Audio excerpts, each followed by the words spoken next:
After my parents died in a highway accident, no one in my family wanted me, except my uncle. He lived alone in our ancestral house on the edge of a small town in Madhya Pradesh, the kind of place people avoided after sunset.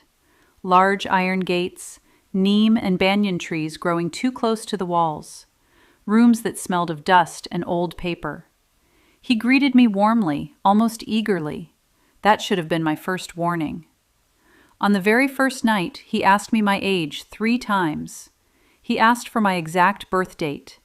Then he wrote everything down in a thick leather diary and locked it away. I told myself he was just lonely. The house had rules. The basement was locked. The west wing was never opened.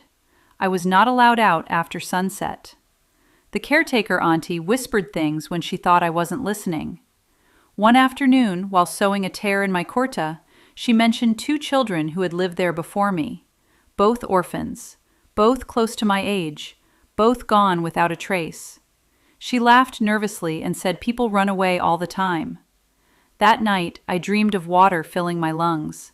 I stood in a dark room, ankle deep at first, then waist deep.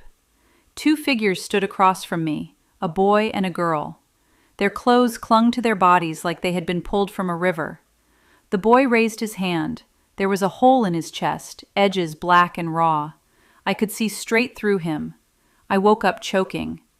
The scratches appeared on my bedroom door the next morning. Long, vertical marks at shoulder height.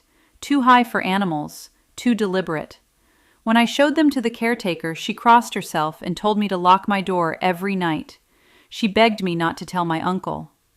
The house grew louder after that. Footsteps in empty corridors.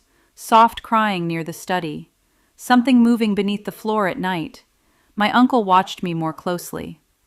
On the evening of my birthday, he smiled in a way that made my stomach turn. He told me to come to his study at 11.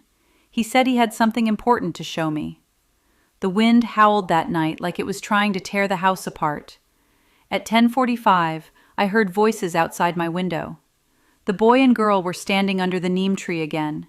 This time they were not crying. They were waiting. The girl placed her hand over her heart and shook her head slowly, as if warning me. The boy pointed toward the study window.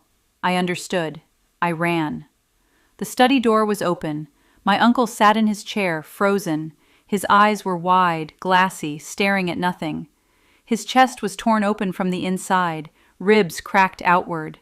There was no blood, just emptiness. On the table lay his diary. He believed ancient rituals could grant freedom from death.